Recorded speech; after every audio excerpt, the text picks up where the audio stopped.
Gagasan dari ketuk pintu layani dengan hati ini Namanya memang bagus ya? namanya bagus ya, ketuk pintu layani dengan hati ya. Ini datang dari Kepala Dinas Kesehatan DKI Jakarta, Dr. Kusmedi Priharto, dan Ya. sudah ada bersama kita Dr. Kus, atau kita panggil Pak Kus aja nih. Pak Kus, ini sebenarnya kan sudah berjalan 1 tahun belakangan. Ya. Yang cukup menarik adalah ketika Bapak mengatakan ternyata penyakit warga Jakarta ini sebenarnya tuh macem-macem, banyak sekali, tapi mereka yang tidak punya cuma satu. Ternyata bukan uang, tapi waktu ya Pak ya, untuk datang ke rumah sakit. Benar gitu Pak? Jadi gini, pada awalnya itu kan kita selalu ngomong DKI mah enak, SDM-nya banyak, sarananya banyak, uangnya banyak. Tetapi di rumah sakit, di puskesmas itu satu hari pasien antara 200 sampai 500, di rumah sakit antara 1.000 sampai 1.500 itu penuh semuanya. Oh. Jadi saya juga curiga ada apa sih sebenarnya seperti ini. Akhirnya kita bilang masyarakat hidupnya kuratif semua. Kalau sakit baru ke rumah sakit, nggak mau menjaga diri untuk tidak sakit. Pembiayaan JKN sudah jelas, semuanya lari kuratif. Hampir 70% uang JKN itu lari ke kuratif. Lalu kapan kita bicara preventif promotif? Nah, kita berpikir, ayo kita harus kembali pada preventif promotif. Tapi kalau kembali kepada preventif promotif, hanya lewat penyuluhan, dibikinin film, yang kayak gitu aja nggak mungkin. Nggak kena ya Pak ya? Jadi satu-satunya yang harus bisa kita buat, kita harus bisa touch langsung masyarakat itu door to door. Door to door. Akhirnya inilah mengetuk Ketuk pintu layani dengan hati. Nah, Nah, apa yang dilakukan di situ? Aha. Kita ketuk, kita buka. Di dalam ada apa? Kalau ada bayi belum diimunisasi, kita imunisasi saat itu juga. Oke. Ada wanita usia subur belum periksa IVA, kita periksa IVA-nya. Oke. Berarti tidak menunggu ada laporan gitu ya Tidak. Pak? Benar-benar langsung berdasarkan data yang sudah ada di Betul. Dinas Kependudukan. Jadi- terus nanti ada kecamatannya baru datengin. Betul. Jadi itu kita yang datang terus ke sana, kemudian sambil kita tangani problem di situ, Oke. termasuk lingkungan, misalnya nggak punya jamban dan sebagainya, kita mendata juga pada mereka. Karena ini nanti kita follow up lagi. Ini perlu follow up setiap minggu atau perlu follow up 1 minggu 1 kali, itu kita jadwalkan di sana. Kalau misalnya ternyata kondisi yang ditemukan tidak bisa ditangani saat itu juga, meskipun kan full tim yang dikirimkan ya Pak ya. Harus ada rujukan gitu misalnya. Apa yang bisa dilakukan dan bagaimana kemudian memaintain dan memfollow up? Artinya kan jangan cuma sampai dilaporin aja tapi nggak ada kelanjutannya. Ya, jadi itu dasar kita pada program kita yang kedua, layani masyarakat dengan hati sampai tuntas. Oh, oke. Artinya si tim ketuk pintu ini kan cuma 3 orang, satu tim 3 orang. Dia didukung oleh puskesmas setempat, sehingga kita bisa ambil ambulans, kita lihat nih pasien, dia perlu ditangani di mana. Oke. Kalau bisa di puskesmas, oke puskesmas. Kalau nggak bisa dia harus ke rumah sakit, ya kita antar dia ke rumah sakit. Warganya kadang-kadang suka bandel nggak sih Pak? Suka, padahal kan udah datangin nih, udah dibujukin, sudah berusaha dilayani dengan sebaik mungkin, tapi mungkin ada yang enggak sih nggak apa-apa, nggak sih mau nggak mau ke rumah sakit. Adalah seperti itu. Yang bagaimana caranya berobat ke puskesmas saja, ada juga yang nggak tahu seperti itu. Oke. Tadi saya selesaikan dulu ya. Ya betul. Sampai rumah sakit, dokter, perawat bidan tadi nggak boleh pulang.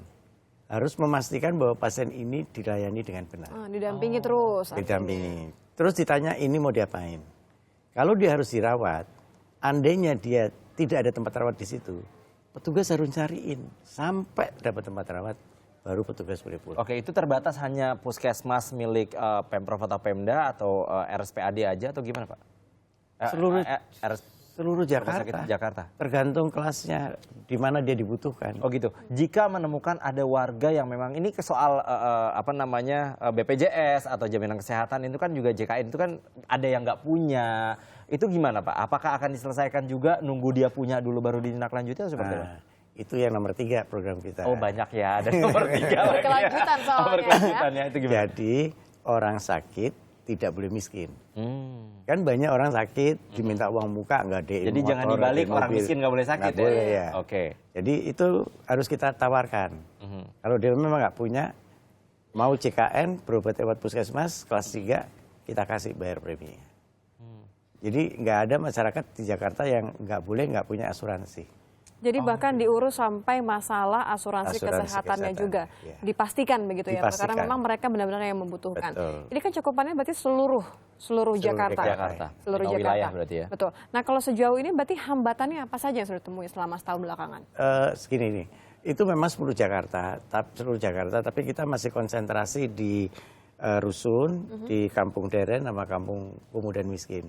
Kita belum masuk yang ke perkotaan karena kita pikir yang perkotaan mungkin dia masih mampu lah untuk itu.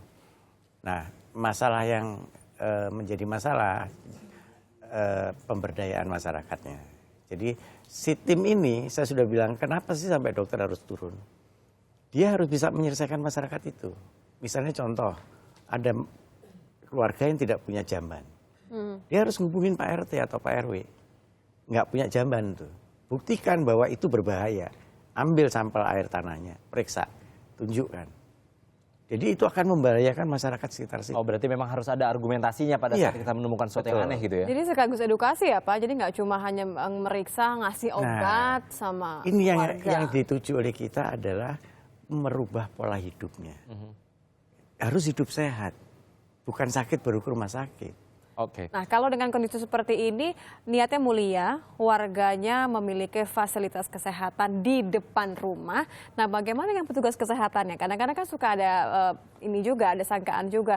Gimana dengan dokternya? Apakah mereka dibayar dengan maksimal? Apakah ini adalah sukarela atau seperti apa? Oh, dibayar mereka. Kita bayar, kita berikan fasilitas pembayaran yang cukup menarik untuk mereka supaya mereka mau betul-betul bekerja dengan hati itu tadi. Berarti pertanyaannya sudah terjawab ya. Jadi jangan Anda nanya ini yang periksa dokter beneran atau bukan? Dokternya dokter beneran. Dokter beneran. Susternya suster beneran. Bidannya juga bidan beneran. Jadi jangan ada keraguan. Nah, pertanyaan yang cukup mengganggu saya atau ingin saya tanyakan Pak soal penjadwalannya gimana tuh Pak?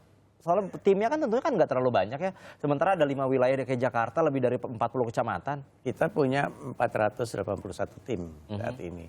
Memang setiap kecamatan itu ada 10 tim lah kira-kira masing-masing. Walaupun ada yang sampai 20 gitu. Jadi tergantung daerah yang mempunyai prioritas bahaya itu yang mana. Itu yang kita dahulukan. Ya. Seperti itu. Terus penjadwalannya, jadi tim ini kemana dulu? Penjadwalan tiap hari mereka. Tiap hari ada, pasti ada tiap hari gitu Pasti ya? ada. Ada ini mungkin Pak, ada bisa diketahui misalnya warga di Kecamatan A ingin mengetahui giliran saya kapan ya? Iya, ada nomor telepon nggak Pak? Harus bisa ditahu kemana. Kalau nomor telepon nanti dikasih pada waktu tim itu sudah menemukan mereka. Tapi biasanya kan kita lihat, oh ini RT ini, RW ini yang bermasalah. Jadi satu RT, satu RW itu datengin semua. Datengin semua ya? Kita ketemu dulu sama lurah, ketemu dulu sama PKK-nya, kemudian kita turun sama-sama. Bahkan yang tim yang nggak punya rusun, nggak punya itu seperti daerah Cilanda itu dia sudah masuk perkotaan. Ini ada cerita yang lucu. Jadi apa tuh, Pak? pada waktu itu mereka masuk ke daerah Cipete Utara. Cipete Utara itu kan banyak orang-orang Perancis tuh yang ada sekolah Perancis di situ. Nah, dia datang ke rumah satu orang di situ, Perancis. Terus dia ambil datanya itu semuanya. Dia kaget-kaget tuh orang Perancisnya.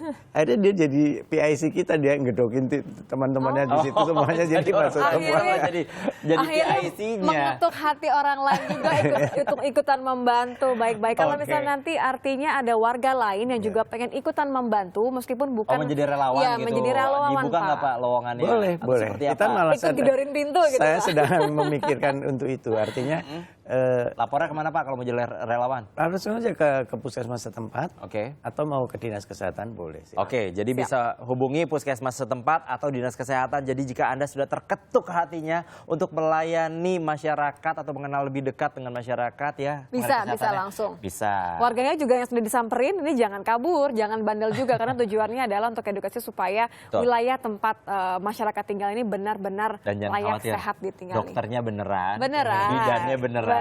Susternya beneran. Programnya juga beneran. Dan sampai tuntas tadi program nomor 2 kalau kata Pak Kus. Pak Kus terima kasih banyak atas informasinya Pak. Sukses terus dengan programnya dan makin banyak relawannya ya Pak ya. Amin.